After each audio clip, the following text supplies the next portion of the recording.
We shall now move into the final core session for KMF 2023 with the title Of the People, By the People, and For the People, Competing to Run Our Development Journey. This session will be chaired by Khaw, Head of Research at Khazanah. He will be joined by the following speakers. Professor Dato Dr. Adeeba Kamarulzaman, President and Pro Vice Chancellor at Monash University, Malaysia. Sha-Ron, APAC Regional HR Director at ERM. And Suthen Thomas, Group CTO of Grab. Over to you, Nick.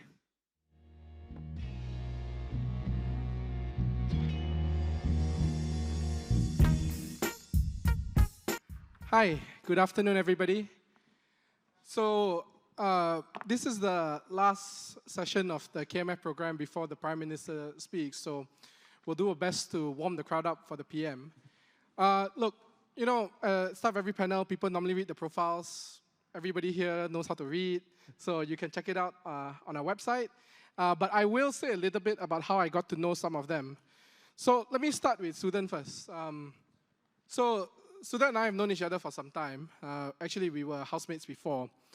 I think one thing I did want to say is, maybe on behalf of Khazanah, you know, every time a certain airline is delayed, or, you know, at the airport, certain things don't work, you know, poor Dato Faisal gets comments all the time. Suthen is the group CTO for Grab. So the next time your Grab order is 5 minutes late, he's the guy. At the back end, he can fix it for you. Yeah. Given my family already takes full advantage of this, what's a few thousand people more? Yeah. Okay. Next, Prof. Adeeba. I met Prof. Adeeba actually during COVID. So actually first, I did want to give some recognition here. Prof. Adeeba was a true frontliner during COVID. She led the response at UM. And in my view, is a true Malaysian hero, especially during COVID. So another round of applause for Prof. Adeeba. So we worked a lot that time, trying to at least figure out what the right set of policies might be. That's how I met Prof. Adeeba. So for Sha-Ron, we just met. So I hope to get to know you more through this panel. I'm going to ask a few unconventional questions. But this is the panel we have, ladies and gentlemen. So I hope that we can set the stage for the PM later, right? So I'm going to play some slides just very quickly, building on some discussions we have today. A very quick anecdotal history of intergenerational relationships. But before I start, maybe can I get a show of hands? How many of you in the audience, and don't lie because I know you've done it before, have said, this generation is different, or kids these days? Hands up. Okay, I want to show you something. So 2020s, right? So Khazanah, the research team, we did an internal generational survey. Many characterize Gen Z as less familiar with the meaning of hard work, displaying reduced respect for seniors, I'm sure all, you know, low resilience and being privileged and sheltered. I think many of you have said this at some point before. You know, in Bloomberg, young people have never entered the labor force. They are changing workplace norms, not great.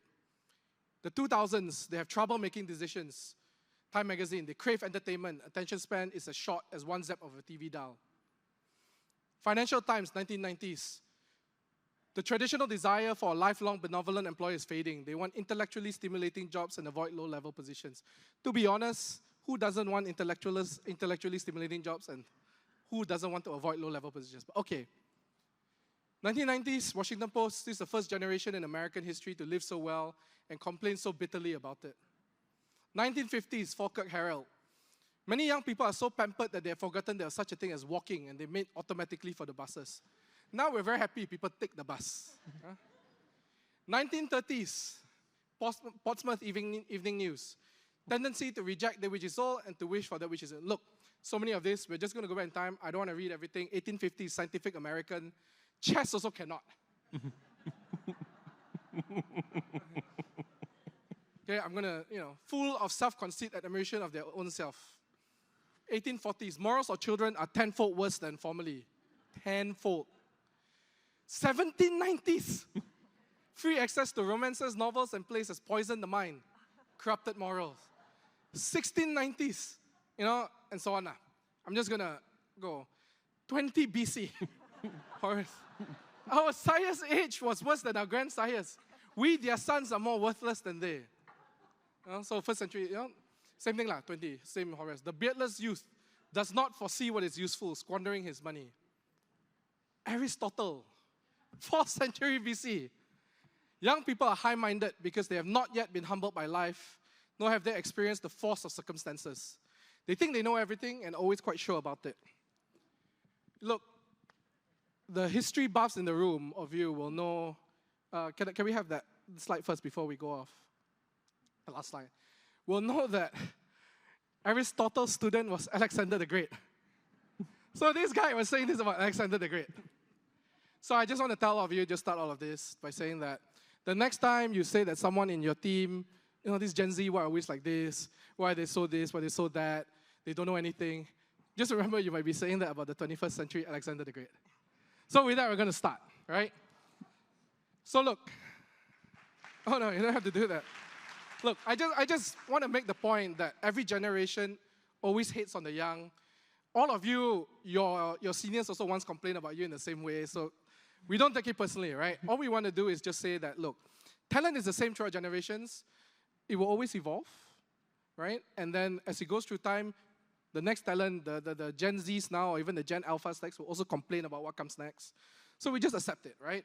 But there are certain things about talent that I think are still fairly constant, and this is where we get into it, right? So maybe I'll start first, we go this way, right? So Prof, so you're now at Monash, after 26 years in a public university, now at a private university.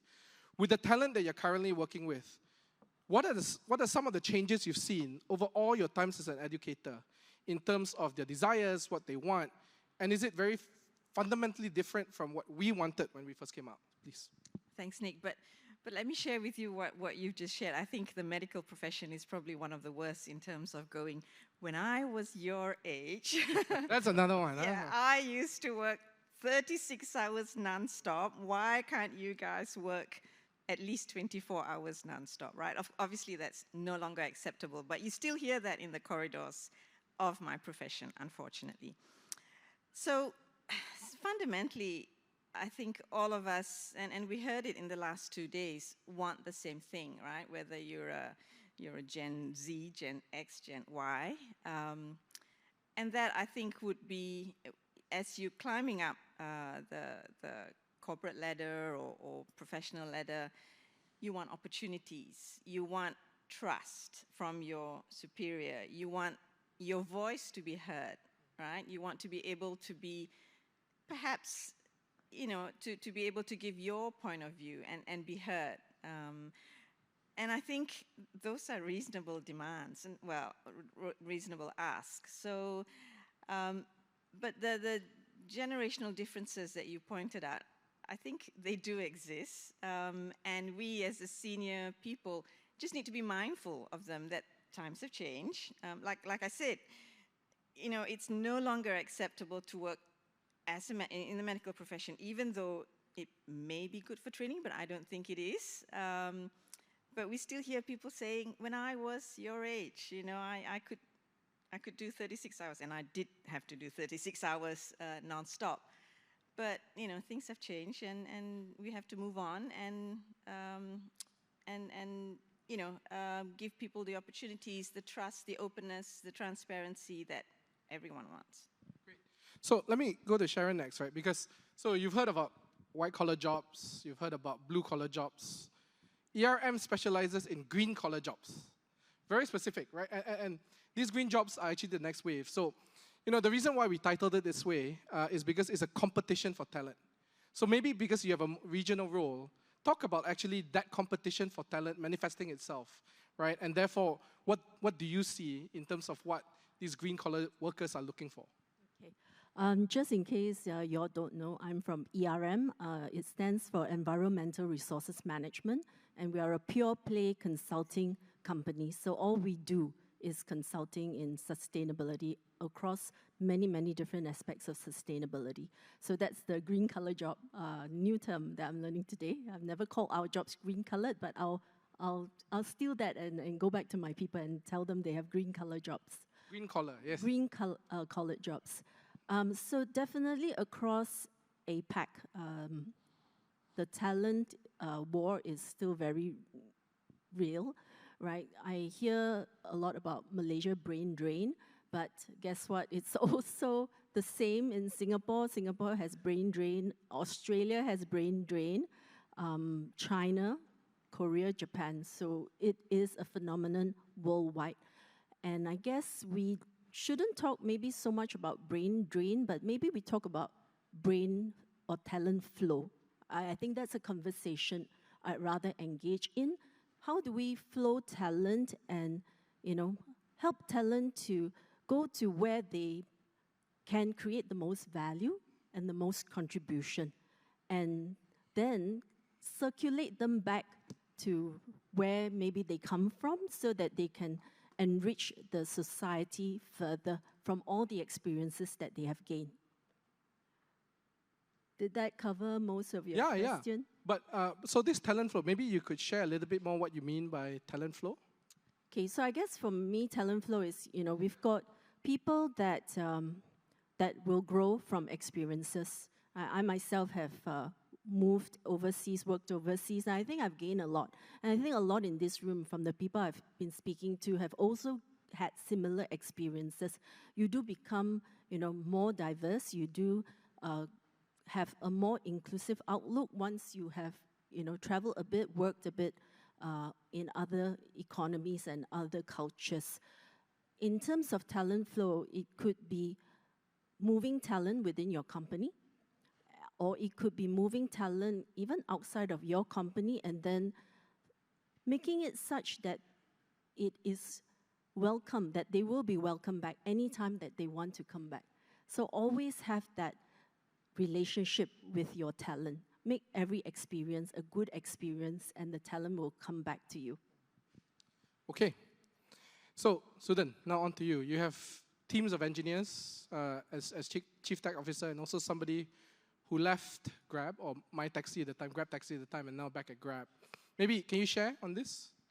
So, it's a great question. Or only allowed for Grab Unlimited? No, everyone gets access to this, even if you're not a Grab user. I was thinking about the point you made earlier about kind of intergenerational differences. And I'll say, to be honest, I can talk about what I've seen people ask for, but I've not been able to tease it out in terms of being distinct between generations. And that might be unique to the space I'm in, but I've not seen that as play out as strongly as it did. People are asking for the same thing, regardless of whether they are older or younger. But some of the things we're seeing, I think as we kind of think about what we want to offer, or what employees want from us, what talent wants from us. The first is, I think, this move away from just hygiene factors. I think people don't see the job as just the job. And so those old norms of, I pay you money, that's good enough, or I'm the boss, you're the subordinate, that's how it's going to work, those norms no longer, apply. They can't draw people to you. And arguably, they never should have applied, but I think we are now evolving really to that direction. And really what we're seeing is, there's this great book by these two folks who were at HBS at the time called Prime to Perform by Neil Doshi and Lindsay McGregor. And they talk about kind of what really draws people to work across, and they've done like statistical and survey work on this to figure this out, like draws people to work across different jobs and so on. And the different things that make people stick. And the first is play. The less work feels like work and more like leisure. And if anyone who plays sports, or you look at professional athletes, that's the case, right? They're doing the thing they love doing every day. They play the sport, and that sport is their work as well. The more you can make work closer to that, and this is not about like football tables or pool tables or whatever, or PlayStations. It's about making the work intrinsically feel like play. That's a really strong motivator. The next is purpose. And I know you made a joke earlier about the fact that people complain about issues and so on, or they can complain to me. But the reality is actually the flip side of that is that actually to a lot of people is an honor, right? It's a privilege to be so intertwined in people's lives to make such an impact, and that draws people to do a job, right? Where they see the work materially improving the world around them. The final is potential. What are the growth opportunities here? And it's not just promotions, but mastery of skill. Where can I go next? What can I pick up? So I think these three things generally are things we find, and as we've worked on them, we find that it also helps with our employees as well, or the people who work at Grab. The other things I think that I'm seeing are, people seek empowerment and transparency. So a pure top-down approach doesn't work. They want to be co-authors. I mean, they want direction, but they want to be able to fill in some of the blanks as well. Respect is important. Respect and being honest with people. And I'd say finally, there is still the compensation, the benefits part of it. People do want more, I say, work-life harmony, obviously some flexibility, and also, competitive compensation. Can I take on that second point around having that common vision and purpose? I'm now in a privileged position, having served in a public university and hospital for 26 years and in a private hospital. And I can tell you, when I was dean of the medical school at UM and a very large hospital with 1 million patients to look after, every morning I'm like praying that I will still have people who will work for us, because the private sector is offering 3-4 times more. But I tell you what, people do stay because you have that, thankfully, we still have a lot of altruistic people who have that common purpose of serving the rakyat and wanting to teach and build the next generation of doctors, nurses, pharmacists. And so that is a very powerful powerful reason why people stay. But yeah, I still wish we all got paid more, though. Obviously. Okay, so let me follow up actually a little bit, summarizing what people have said here about talent flow and this point of purpose, right? Because, Prof, Suthen, you mentioned, right, like people who find intrinsic motivation in the job. Doctors are probably one of those. I mean, why else do you go to medical school for X number of years and all of that? And if you really don't like it, I mean, of course, yes, you assume that you can be a consultant one day and all that. But actually, on this point, right, then on talent flow, what Sha-Ron brought up, Prof, maybe to you first, because I know you have very strong views on brain drain, but let's call it talent flow for now. Then actually, that flow in Malaysia, why does it just seem to flow elsewhere all the time? Well, and I think, we brought out the point about how actually there's brain drain everywhere. It's true. But in Malaysia, what do you think are the main issues? And you can be very forthright. It's okay. Okay. Safe space. Before I talk about the talent flow, the other thing that keeps me awake at night is the talent creation, right? We've been hearing a little bit about this in the last 2 days. Now, I just want to know, how many of you in the room also stay awake at night because you're worried about the state of our public education system?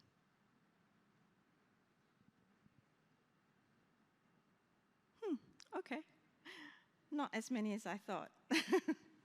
Because they all sent to private schools. Betul. But we're gonna, the first day, Professor Stefan Durkin said one of the things that he touched on is we need to narrow that inequality gap. And Dr. Eric Lee said the same thing, that it's one of the things that's going to be a big problem in China. So I think if we don't address this, and now on top of that, we have this talent flow. Specific to medicine, it's a huge problem because we've got, like I said, the internal brain drain, i.e. from public sector to the private sector, and then you've got the external brain drain to Singapore. And if I'm truly honest, I think it's because kita tak ada system, a proper system to train our doctors compared to the Singaporeans. It's a thing that, frustrates me because it can be fixed, and it can be quite easily fixed, I think. I'm not an HR expert, but I don't know, we doctors just can't seem to get our acts together, and it's another thing that keeps me up at night. Yeah. So it's a combination specific to the medical field, internal brain drain and external brain drain. And in the end, I think everybody is going to lose out. The private sector is going to lose out. the public sector, and the whole rakyat is going to, because medicine is such that you need that kind of apprenticeship and mentorship and all that as you climb up the specialty ladder. And again, I think that sort of, you know, Sha-Ron is probably more equipped to talk about the other profession, but that's basically it. Yeah, actually, I was going to ask you to comment on that, Sha-Ron. Was there a specific question? Yeah. Or? So I mean, Prof mentioned this point on purpose, right? Because green-collar jobs, a lot of people, they go into it also because they believe in it, right? But this talent flow, actually, what actually are people say? Because on the one hand, you know, if you want to go to Singapore to like save the greenery or whatever, there's no greenery in Singapore to save, right? There is the reefs and the waters around. No, you got the artificial one, that one fine. But yeah, so actually, how do people decide what they're going to do in terms of the work that you see in sustainability, and therefore where do they situate themselves? Okay, so yeah, there is definitely still work for sustainability in Singapore. There is less land, but there is a lot of other things that relates to sustainability. So even Amazon Web Services, Meta, etc., they've got huge data warehouses that need a lot of power to run and generate a lot of carbon. So that's also where we go in to help them to manage the facility a lot more carbon, you know, in a low carbon way, because I don't think we can get to net zero yet. So there is still work in sustainability.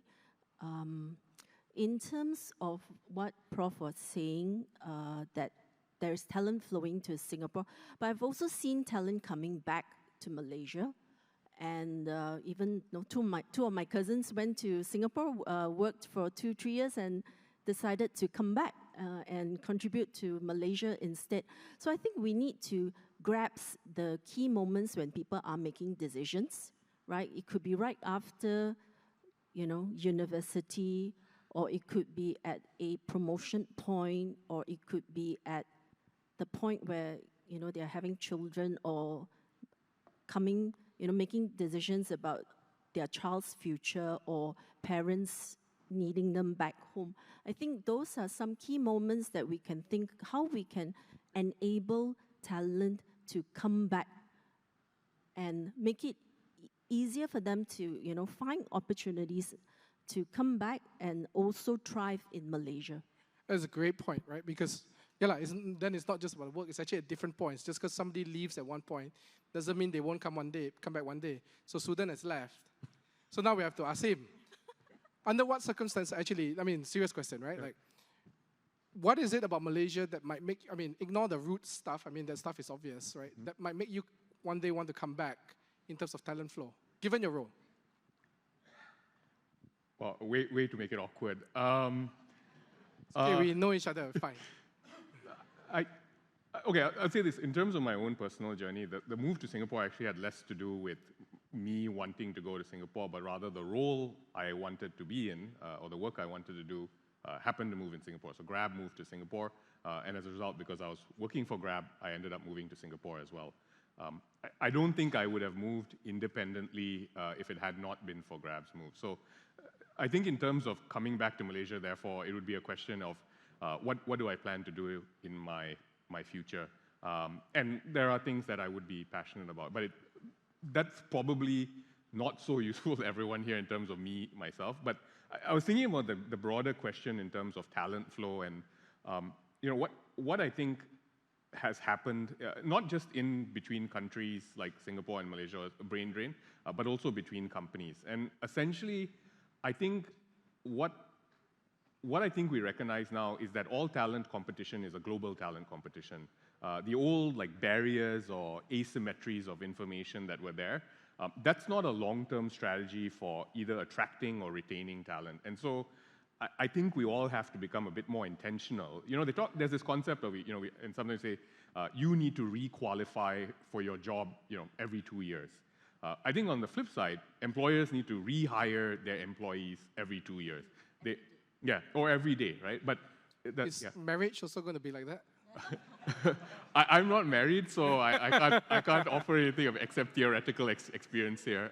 But maybe, there may be an argument for it. But I think that, I mean, and actually, on some level, people talk about good marriages or good relationships, and actually, every day is actually a good point. You intentionally create that feeling of love or that decision of love every day. I think that intentionality is sometimes missing, and what Adeeba said about where someone comes, and clearly this situation where someone says, I'm suffering, right? And then someone who is more senior goes, well, in my time, I used to suffer more. When you think about that from the perspective of motivating someone, right? Like what is there except an endless trail of suffering, right? But you know, if you think about it, it's actually a wasted opportunity because, Adeeba talked about the flip side, right? Obviously, that suffering is situated in an opportunity of purpose, that you're working hard to do something for people. And imagine that opportunity that every employer has to say, I mean, obviously you shouldn't oversell this. You shouldn't underpay people and then tell them, work for the mission, right? But there is a situation where you can remind people about the purposes that, yes, there may be difficulties, but you are providing affordable, high-quality healthcare to a class of people who otherwise wouldn't get it, which is a noble goal in life. Okay, KMF2023, where you can learn about the development bargain, you can learn about macro markets, and you can also get love advice. Not bad. Okay, look. Full suite service here. Full suite service. Super app of forums. Okay, so normally at this point, I tried something last year, a bit risky, but I'm still here, so I guess Faisal is still letting me be on stage. Look, I did something last year where I learned from a podcast that I follow, Conversations with Tyler. And he does this thing called overrated, underrated, properly rated. Those of you who were here last year will remember that. I'm gonna just give you some keywords. Audience participation also welcome. Just shout it out, it's okay. And you just say, overrated, underrated, or properly rated. You can choose not to answer if you don't want to. It's really up to you. And for the audience's For the audience's information, I haven't told them what these ones are going to be, so I'm actually very curious. Look, I'm not going to make it easy and do this Singaporean food, Malaysian food kind of thing. But like maybe That's just the something. easy one. Yeah. So I'm just going to start with this one, provocative, right? Undergraduate degrees. All thinking now because they're thinking where to send the kids. Properly. Maybe they should go to 42. Properly rated. Of course I have to say that. Others, I'll lose my job. Or you, underrated. I also think properly rated. Yep. Overrated. Oh, this is why it's good. Okay, go ahead. Sorry, I know you didn't have to, I said you didn't have to explain, but when you... Wow. Maybe I should have picked the safe answer. Look, just to be clear, when I say overrated doesn't mean not valuable, but perhaps valued more. And specifically, I think sometimes pedigree also of undergraduate degrees gets put out a lot. I think to the degree the undergraduate degree is a vehicle in pursuing something that you are genuinely passionate about and you are honing your expertise there, that's great. But just purely as a vehicle to acquire employment in the future or the way employers treat it as a signal that someone is employable, that I think is an overrated aspect. Okay, thank you. All right, next one. Can I share why I think it's properly Oh, yeah, rated? please. Okay. Go ahead. So I think it is, I think it's the journey through the degree that is important, not quite so much what they eventually study, because I'm not doing anything I studied. But I think it's the experience, the connections made, the thinking process that you go through, all that discovery that makes you a bit more prepared to go into the workforce, and I think that's why it's properly rated. But you don't need to do it immediately after SPM or STPM. You can do it a bit later, but at some point, I think it's a useful experience to go through. Okay. All right, next one. Earlier, Magnus talked about the difference between passion and drive. So I'm going to say passion. Overrated. Okay. Needed. Needed. Oh, okay. Prof, you have to, overrated, underrated, properly rated. I can be a disruptor, can't I? Okay. Fair enough. We welcome this kind of thing. Yeah. Properly rated. Properly rated. Okay, this one I think we have to go in turn. Maybe Prof, you go first. Well, I think without passion, you're just going to do your work, you know, in a tidak apa attitude. So yeah, you need some of it to drive you. Okay. I think passion at some point may fizzle out. So for me, it's more passion and commitment. That is my combo. I think Sharon said it best. I think it's properly rated as it is a necessary component, but I think what was said earlier is there's grit, and when that emotion dies out, that excitement dies out, are you still willing to continue beyond that? So I think that initial excitement, that emotional rush is helpful, but I don't think it's sustaining, and you need to be able to push beyond that when it runs out.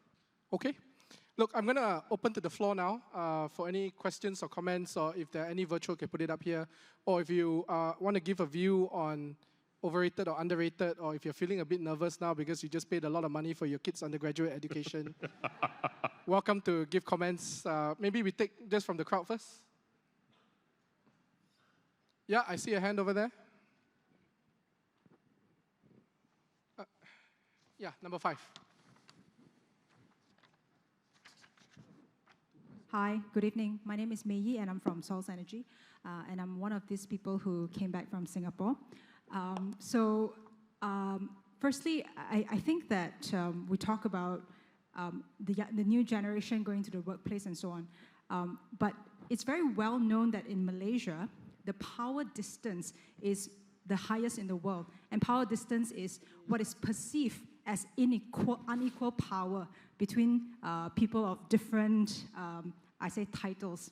So how would you suggest young people kind of address being in a workplace with power distance that is so great? And how do you suggest organizations do sort of management change from bottoms up to address this? Thank you. Okay, thank you. So, you know, yesterday I was moderating a fireside chat with CY. I cold called the audience. I'm going to do it one more time. Hisham, same person, sorry. Power distance is your favorite topic, so I feel you have to say something. Can we pass the mic in the front, please? Okay, then I'll come back for power distance. I think that's a great question. We always wonder why we have issue in our country, including the companies. And I think the concept power distance, you guys can Google power distance. It's an IBM study, say that Malaysia is the worst. I can't remember the attribution why we have such a high power distance and the highest in the world. Probably has to do with titles in Malaysia. And I'm not so sure how to solve that. But maybe we should ban titles, Nick. So I thought you asked me to call you Dato yesterday.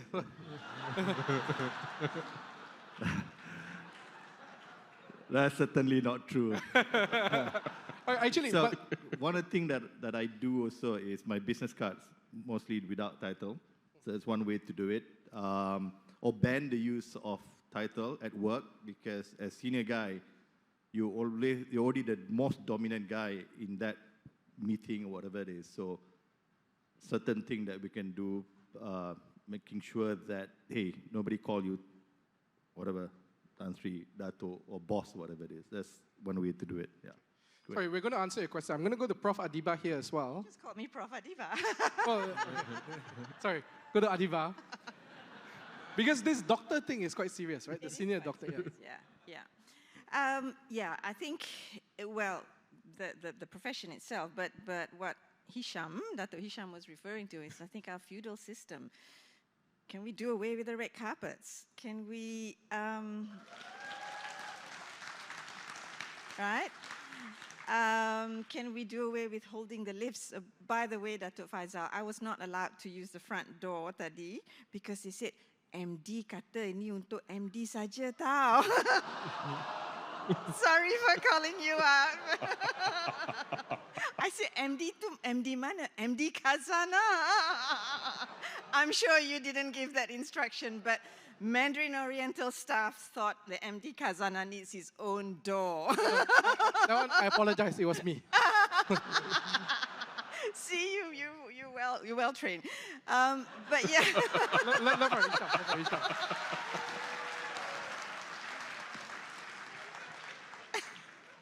Okay, yeah, in the medical profession, it's especially bad, and it can actually be detrimental for patient care, and it has been shown in studies because, and there's a really powerful video of a husband who sued the hospital because of this power distance thing. His wife in having surgery and was having difficulty, and the theater nurse actually picked up the problem, but because the anesthetist is the big boss in theater, she did not dare speak up, right?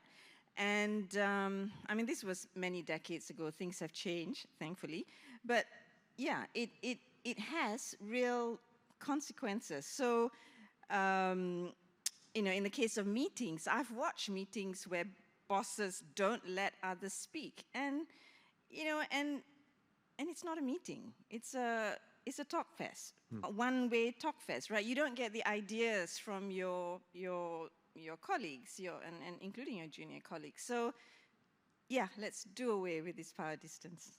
Okay, any comments from Sha-Ron or Suthen just to add on? Suthen nodding very vigorously, so I expect a comment. Yeah, so maybe we let Sha-Ron first. Oh, go ahead, yeah. Thank you. I'm actually surprised the power distance in Malaysia is the highest. I thought it would be Korea, because in Korea, every level goes with the title. So you're called like Director Low, and you're called, you know, Manager Cheng or something like that. So that is a lot more obvious every day at work. I think for me, power distance, to be honest, I chose to work with an MNC because I knew that with my outspokenness, I will get into trouble very quickly if I worked at a local company. So from day one, I was lucky enough to end up with an MNC, and I would appreciate that for a lot of the MDs here, you know, the leaders here. I don't know whether you all have heard of the term servant leadership. That your role is not to be here to be served, but you are here to serve others, enable others, and then, you know, you will build a team around you that will be successful. Suthen? So lots of good stuff. Just a bit to add on. So maybe it's a really good question. I think you asked what can young people do and what can organizations do. I'd actually say the burden is actually on leadership and organizations to fix this rather than on the junior members of the organization. I think definitely getting rid of titles is a start, but we also need to be careful to not have superficial changes, right? You can get rid of titles, but if everyone knows who's the big boss in the room, that is still a problem. I think adopting attitudes like servant leadership are a key part. I'd also say that I think there's a necessity for leaders to make themselves accessible, to create structures and forums where they're working together with, you know, people who are lower in the organization chart. I sometimes joke that the organization chart should be inverted. The most useful people are at the top, and then the leadership is the least useful people because they do the least work, actually, right? And so, you know, getting those people who are actually on the ground, and the ground here being the work that's done, you know, the ICs, the individual contributors, and being in touch with them. So making sure you have those forums in place, I think, is important. The one thing I'd say that junior members could do, and I don't think this is a responsibility that's incumbent upon you, but I think sometimes the system feeds itself because people engage in the system and engage in things like visibility politics. You know, they do things so the bosses can see it, and they play it up, which then creates a downward spiral of, if the leaders aren't having an intentional effort to stop that or to not respond positively to that, they make the situation worse, because then the person who's playing for the most visibility gets the most rewarded. That person then advances. Others see that and go, that's the only way to advance, and they start mimicking that behavior, and you create a downward spiral. So I think there's intentionality required. The responsibility is on leadership to fix the problem. But since you asked me about what junior members can do as well, that would be the thing I'd say to avoid doing, to kind of try to fix the system rather than trying to make it worse or working with it to make it worse. Eventually, we answered your question after all of that, so I hope that works. Okay, last, underrated, overrated, properly rated. Then after that, I'm going to go to another set of questions actually for the group. We heard a little bit today. Actually, we've been talking about it the past couple of days on artificial intelligence and the impact for work. So maybe just some thoughts first. I'm going to go with you last because I know you have a lot of views. So maybe Prof or Sha-Ron, if they're properly rated, underrated, overrated. At the moment, in work, we are probably, we hear about it, but we haven't quite used it. In fact, due to security reasons, we're not allowing our employees to use it. So I think at the moment, for me, it sounds overrated. Okay. Yeah, I think at the moment it seems to be, there seems to be a lot of overrated. But having said that, in both the sectors I work in, health and education, it's going to be transformational. So I kind of think it's watch this space and get into it like now. Okay. Please. I think it's properly rated. Okay. So can you go on about it? Expand? Okay. Yeah. No, I mean, the question is more like this, right? Especially for you, because I think, I know that you are actually trying to use LLMs in the work at Grab. And maybe that's why my Grab price is getting a bit higher. But you know what? Maybe later we can figure that out. But we've been hearing about how it impacts jobs. How does it impact the talent in your industry? And how do we train talent today? So I think maybe this one best for a CTO to take. I think actually there's all kinds of points of view because I think it does impact everyone. Just a few things that I think we need to keep in mind. I think what the talk earlier about being careful about kind of erring on either side, either overhyping it and kind of believing it as a solution to everything, or sitting it out and missing the both are both places we don't want to end up. And I don't think anyone should end up there. My sense on this in terms of its relationship to talent is I don't think AI will be replacing human jobs anytime soon. And specifically, the variety of AI that's gotten a lot of attention today, which is generative artificial intelligence. I think people have associated it with another concept, which is artificial general intelligence. You flip the G around an A, right? That is, I think, a bit more profound when it does happen, but I think we're quite far away from that. And it's not even immediately clear to me that the steps and advances we've made in GAI and LLMs are actually on the path to achieving an artificial general intelligence. So specifically in the context of GAI, my sense is that I don't think it will replace human jobs anytime soon, but I think humans who use GAI effectively will be able to outcompete humans who do not use GAI at all. And by a corollary, firms that use GAI effectively will be able to outcompete firms that do not use it at all or are unable to use it effectively. So that's my broad point. I have some views in terms of what's next for the workforce. I want to give time to others to speak as well, though. Okay, we can come back to that later, maybe towards the end. Now, I just want to go next. Okay, we talk about individuals. Yeah. Now let's talk about teams, right? So all of you, one way or another, have to build teams, right? So is it, we discussed this actually a little bit over the past couple of days, right? Is it a matter of putting together the most talented people? I think Hisham referred to it as like a team of champions versus a champion team. Or people who get along the best, or just the most diverse groups. Then what do you do about, there's two extremes, right? The competent jerks or the lovable fools, So how do you think about building a team? Maybe Adeeba, you can go first. I think it was said time and time again by many speakers that the key is people who will work as a team, who will collaborate, because you can be the smartest person in the room, but if you're a jerk, you will turn everyone off, and you're going to disrupt, the team spirit. So for me, I would prefer to have someone obviously intelligent and talented, but the preferred, characteristic is still someone who can work as a team. Actually, can I dive into that a little bit? Because can we maybe talk a little bit about your experience during COVID? Because you're leading a team in crisis. Right? What were the most important points of your teammates at the time that you needed to be on the same page with you as you actually did some of the most important work ever in Malaysian history? Yeah, where do I start? I think it was about, look, it's it's beyond us now. We have always been doctors. We always have to look after patients, right? But this is a crisis, and I think you caught me there, Nick. But I'm trying to recall some of the more difficult moments, and the difficult moments were when people were really torn, and I don't blame them, especially at the beginning when we, meaning the infectious disease unit, people who were supposed to know more than others, couldn't really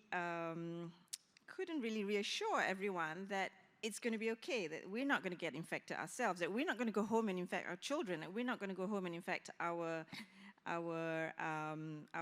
parents. So for me, I think that was one of the most difficult moments, because I couldn't tell them that you're not. So what we had to do was, for people who wanted to stay at the hospital because they didn't want to go home and infect their children and infect their parents, we had to provide those facilities.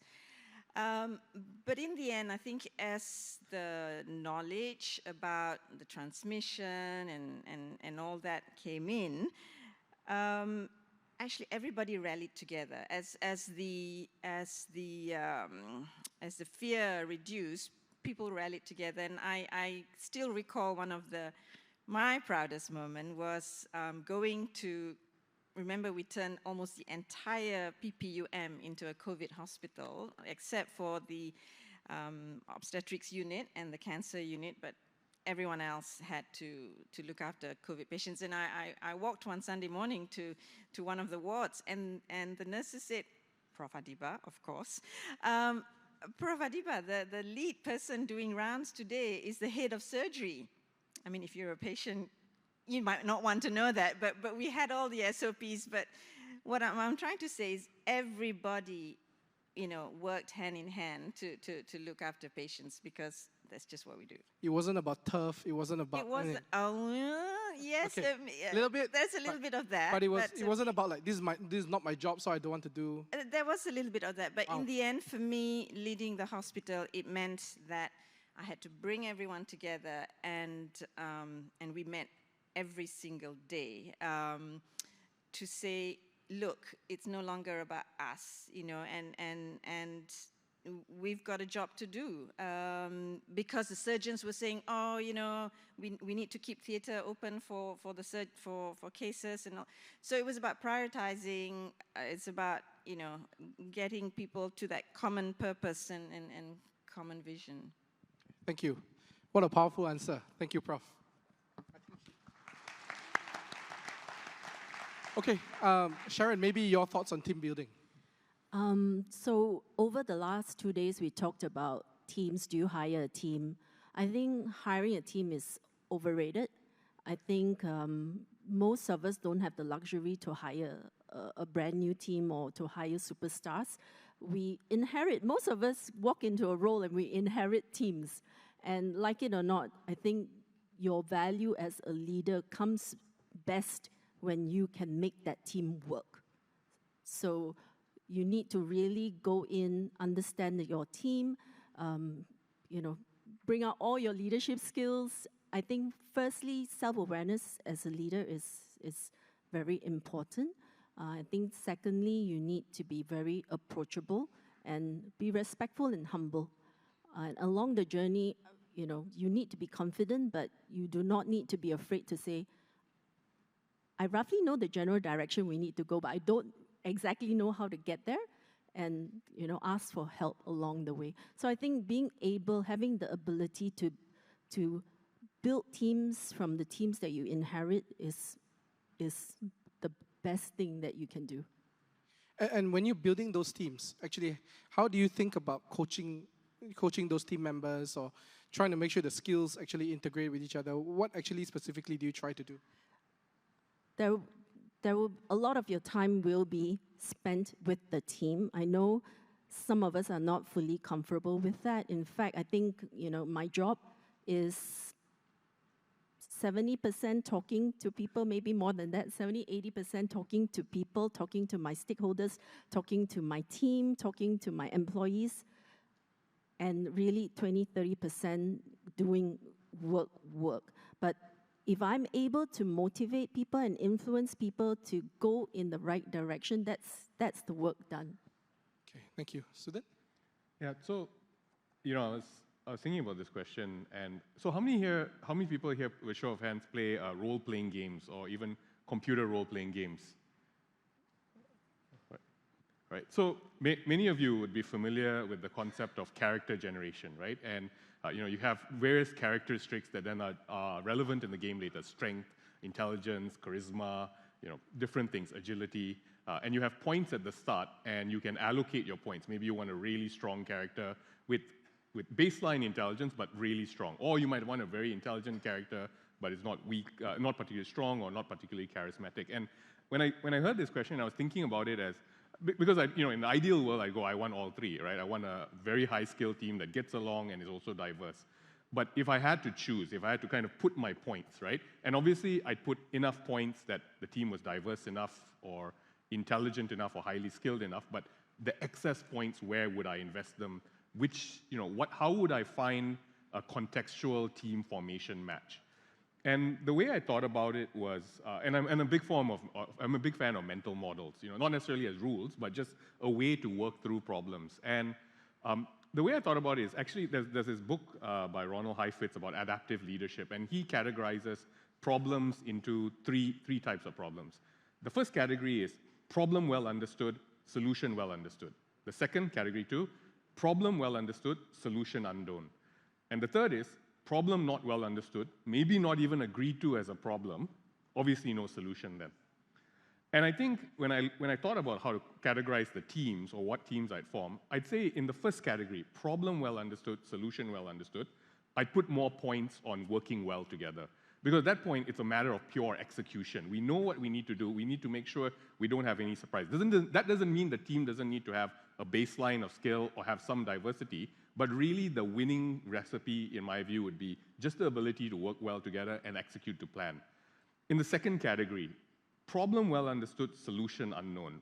That's where I put more points on skill, where that expertise, they look at the problem, they can solve the problem. And this, maybe a portfolio optimization problem, something like that.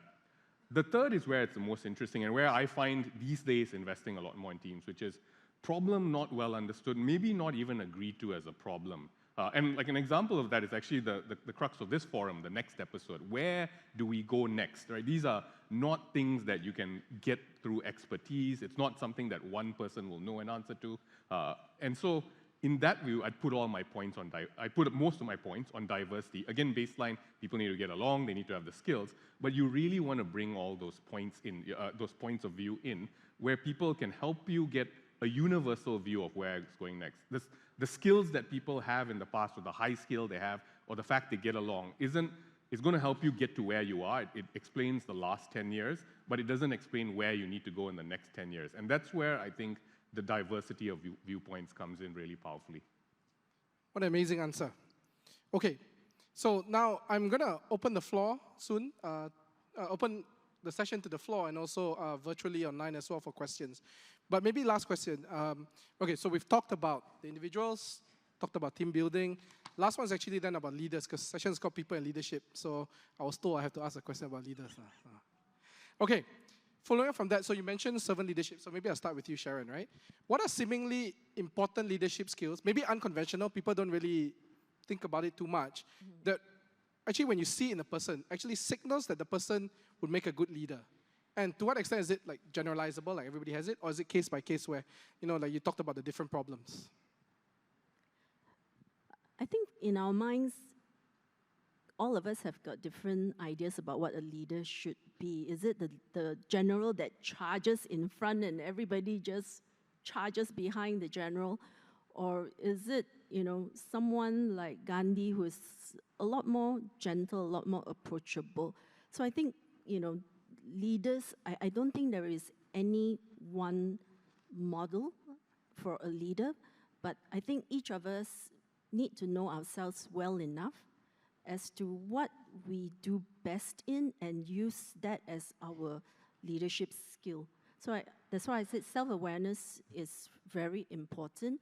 If you are the type that can charge and you can bring your guys to charge with you fearlessly, then that might be the kind of leader that you want to evolve more into. But if you are not, and I'm not, for example, but I know I've got other strengths, then I would leverage that and build my leadership skills. So I think, yeah, leadership skill is very personal to me, and there is no one model. Great. Suthen? So definitely a lot of, I agree totally. The self-awareness, the ability to be an integrative leader, bringing together different viewpoints. And I'd build a bit on the self-awareness. I'd say the ability to listen with the purpose of understanding. I think this is a skill I'm still developing, and a skill that I think that when developed, actually the best people I know as leaders demonstrate this, which is a lot of times people listen, and they're listening with the view of they want to say something back to you, right? They're listening because they want to disagree or agree, or they want to kind of get their stuff in. And I think it's a true art, and I think it's actually a sign of also personal development, to go to a place where you can really just listen to understand, to really form a model in your head of what is the world the person is in, what are the assumptions that are motivating their behavior, what are their drives, and why they came to the conclusions they did, and so on. So that's one, I think, in self-awareness that I'd say, that ability to be also aware when you need to take yourself out of the picture. The second in self-awareness is the ability to just admit you're wrong and say you're sorry uncategorically. I think a lot of people do these qualified apologies. I'm sorry, but you did, and so. I'm sorry you got insulted. Oh, I'm sorry, I'm sorry you were offended and stuff like that. But I think there is... The best one I've heard is, I apologize for not managing my expectations. Yeah, which in this case is just a very polite way of saying you suck, right? But really saying, I'm sorry, what I did caused this harm or these problems for you. Now that I know that was maybe not the intent, but now that I know that was what happened, I am truly sorry it happened, and this is what I'm going to do to fix it, right? And I guess one last thing, which I think is a bit underrated as a skill, is systems thinking as a leader, right? And this is a bit different and I don't mean systems here in terms of computer systems, but being able to see the environment or the organization you're in as a combination of people and their motivations, processes, or actual business processes, and actual systems sometimes, computer systems. And being able to understand that interplay. So starting off with a place of curiosity instead of judgment when things go wrong. There's a saying from a guy named Deming, who's actually responsible for inspiring a lot of the Renaissance, not Renaissance, but rather the miracle of post-World War II economic growth in Japan in manufacturing, where he uses the term, every system is perfectly designed to produce the results that are now. So being able to enter things with that curiosity and peel off the different pieces in figuring out problems. Okay. Adeeba? Finally. I'm learning.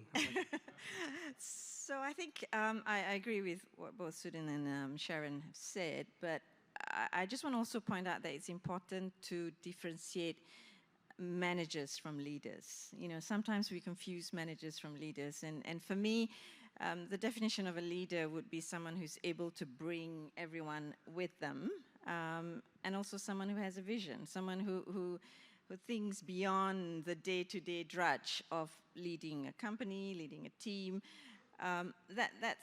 That's a manager, but a leader goes beyond that and is able to bring the team behind him or her. Okay, let's open to the crowd for questions, please. Hands, please don't. Yeah, over there. Number 4. Yes. Hi, I'm Wandi Raza, again from Khazanah Research. So my question is specifically for Professor Adeeba. So it's something to do with the training of the doctors.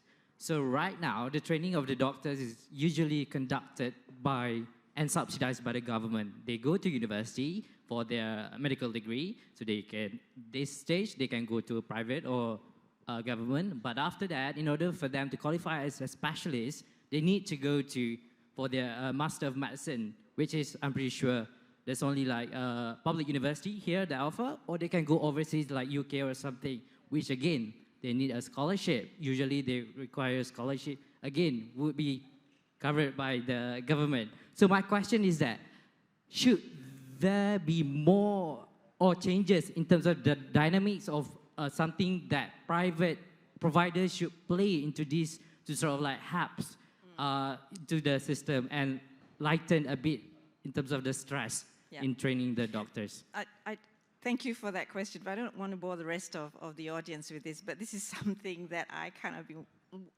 of worked on for like 5 years before I left the public system, because I firmly believe that it's not so much about whether they go to private or whatever. The medical fraternity in Malaysia need to get its act together, to work together, to identify, because it's an apprenticeship, but at the same time, there needs to be a system. And at the moment, I'm sorry to say that there is no real system. There is a system with the masters that you alluded to, and KKM has what's called a parallel pathway. And what I was working towards was merging these two systems and having a national training program. With this, I don't want to bore you with the details, but my point is, it can be fixed. It needs willpower at all levels. It doesn't even need a lot of money, I don't think, because a lot of the doctors at that stage understand that there's only X amount of pay they're going to get. What they really want is the opportunities to be trained, to be a specialist. So it's a problem that can be fixed, but nobody really wants to sit down together to fix it.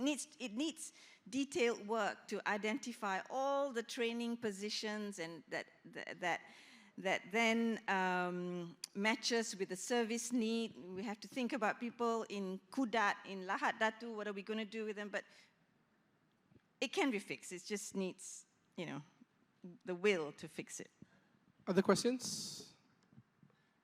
Yeah, I see a hand over there. I think it's Eugene.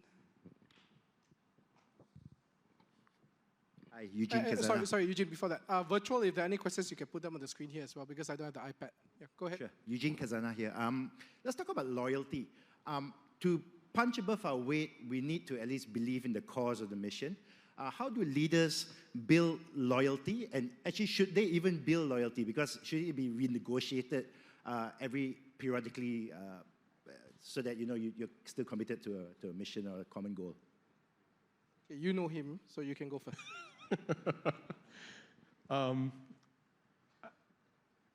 I think in terms of the mission, the real keyword for me is actually intentionality. People will always pay lip service to a mission. I think maybe what I've seen a lot more now is people are sensitive to where you're just paying that lip service, right? People are not willing to accept the mission is just words on a wall, and after that we'll do whatever we want. So in terms of specifically in the context of purpose and mission and building that loyalty, I think there's two parts. One is you have to walk the talk.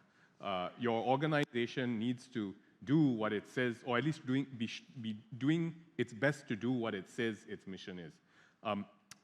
So I think that's the first part. The second part is to add on, I think you need to be deliberate in providing your teams opportunities to connect to that mission, to see the impact of the work they do in the real world, especially if it's a positive mission and there's purpose there. Immersions, for example, where you send your employees to be a part or be with customers and understand how you're creating that value. And your customer here can be quite broad, right? Who are the people you're targeted to serve? And different people will have different companies, organizations have different groups they're serving. But really reminding people of that opportunity, deliberately reinforcing that narrative. If every plenary session or every conversation you have is about your earnings in your company and how much money you're making, and then you say we're about mission, right? But people are going to go, you're only talking about the money. What is the mission's relevance there? So that's, I think, what if the mission is money? I mean, presumably, even if the mission is money, Nick, that money is in service of something, right? If a sovereign wealth fund exists because it makes money to help a country advance, and so that money making is important. Don't get me wrong, but it is in service of something. And sometimes I think people put the cart before the horse, where they talk about those outcomes and they don't talk about why are we here to achieve those outcomes. Sha-Ron, any views on loyalty? I think I've arrived at the conclusion that the world is changing. People don't work at one company for years on end anymore. A lot of the younger people actually think that, they get better experiences going from company to company in 2 to 3 years kind of jumps. So I think the best we can do is enable an environment where they feel that they can reach their full potential. And if they find that with you, right, and along with that purpose, and feel closely aligned, then there is a higher chance that they will stay longer. But, to me, even if they don't stay longer, but they decide to leave, at some point they might come back. And we've had quite a lot of luck with people returning. So I think it's always about the experience that you give them, and that they can, go off and also come back when the time is right. Okay. Adeeba, any views? Okay. So we have a question here virtually before I prepare for the next one. I see a couple of hands here. So number 4, later, hold on. And then Till in front as well. But I want to get the virtual question first, right? So don't worry, we'll get there. So Sha-Ron mentioned earlier that there's a brain drain happening everywhere. So where are the brains going? So that's why I don't call it a brain drain, because drain means it's kind of flowing and then off to nowhere. One way, right? lah. But it's actually a talent flow. People are just moving around, and they're moving around with the opportunities that are available. So, we are hiring in Singapore, and then they might come from Australia, Malaysia, India, Korea. And similarly, if we are hiring in Korea, they could come from any of the countries. So there's quite a fair bit of talent flow that does go around. Okay. Maybe Till first, and then later I'll go to the back. Till first. This one, right here. Thank you. How do you, as a leader, how do you keep learning? How do you, as a leader, keep developing? I mean, we all know that one of the endemic problems about leadership is, as you get more senior, people tell you what you want to hear. How do you keep open to the possibility that you might be wrong, someone else might be right? How do you keep developing as a leader? Yeah, good question. I surround myself with younger people, with bright ideas, students, junior colleagues, and I think through that, and I'm fortunate in terms of the work I do, that I transcend sort of academia all the way to grassroots work, and so I get ideas from all these different places, but it's necessary not to just surround yourself with the C-suite, so to speak, and move out of that. I heard from Jeremy Farrar, who used to lead Wellcome Trust. And now he's the WHO science director. He said when he was at the Wellcome Trust, he made a point of eating at the canteen every day and sitting with a different member of staff and to hear their feedback, so that he's not just hearing from the deputy directors. So that's one way.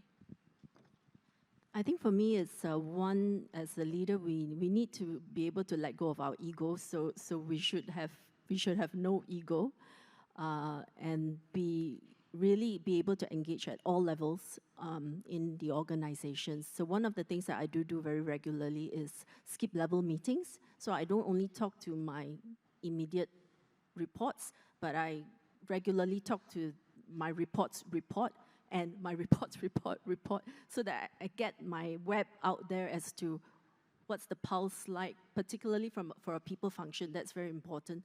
What the pulse like is out there, what are people talking about, what gripes do they have, what do they like, what do they not like. Yeah. I think both great points. The two things I'd add on, and building a bit on what Sha-Ron said, I try to frame things as questions rather than answer. I always go in with inquisition rather than, I ask, I don't go in with... Inquisition. Yeah. Inquiry, sorry, Okay. Inquiry. Very big difference. Sorry, inquisitive, being inquisitive, sorry. So that's I think one. The second, +1 to skip levels, I think they're really, really valuable. The other thing is I make it a point where I learn something from someone who is far more junior or junior to me in the organization to actually say I learned something. Like I verbalize, say, I did not know that, thank you for teaching me that, thank you for correcting me. Sometimes I do get things wrong as well. And I tell my people who report to me that I have the same expectation of them. And I think that type of role modeling also as a leader creates that environment where you get those signals coming upwards. Okay, last question over there, number 4. Yeah.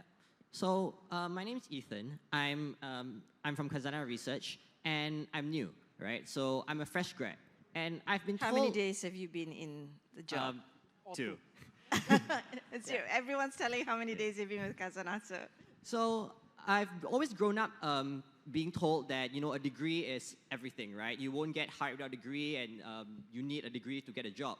But nowadays, I hear from a lot of people, especially entrepreneurial businesses and newer businesses, that a degree isn't everything. Sometimes you value skills like leadership and teamwork a lot more. But of course, as a fresh grad, I also know that many companies, both big and small, like local or multinationals, sometimes won't even interview you if you don't have like a first-class degree. So a question directed more towards Suthen. Do you think that this mindset in companies is a problem, or if it should be changed? And if so, how to change it? So it's a good question, and I don't want people to go back home after this and say, Suthen said you shouldn't get a degree. It is not my intention to create strife in anyone's households. What I meant by, and to your question, do I think companies need to change their mindsets? I think they do. I think companies use these strategies as a quick filter mechanism. And I think we need to move towards kind of more scaled, high-fidelity ways of actually assessing a candidate's talent level and suitability for the job. The thing with the degree on its own is it's a signal of what the person has accomplished up to that point, but you don't have any visibility into the inputs into that. Why? How did they only focus on those things? Are they all-rounded? So I'd say my answer to you would be, I think, please don't kind of give up on doing, and congratulations for the first-class degree, if that's what got you hired in Khazanah. But I think we need to move beyond these specific signals. Okay, so we have to end now. Maybe 30 seconds each. Any last things you want to say? Don't leave here without feeling like you didn't get to say what you wanted to say. But 30 seconds. Ladies first. Okay, maybe I start. So I know we're talking about people and leadership. I think one thing that is becoming more important, but we didn't get a lot of time to talk about it today, is wellness and well-being. So that is becoming a big focus, particularly around the world. And a lot of companies invest quite a lot in this area now. Sorry, I will say something. I think one thing that's been missing in our discussions in the last 2 days is the importance of those 3 words, EDI and DEI or EDI, and it's the big gorilla in the room in terms of talent drain and all that in Malaysia. So I'll leave that there. Nothing for me. And it's not just about 30% women on boards. Yeah, I think you know what. So, ladies and gentlemen, if I've taken too many risks and Dato Faizal doesn't let me to be here again next year, thank you very much for listening. I also want to I also want to thank everybody for being here with us. This is the closing session at KMF, and more importantly, please give a big round of applause to the team who's worked very hard to put all of this together.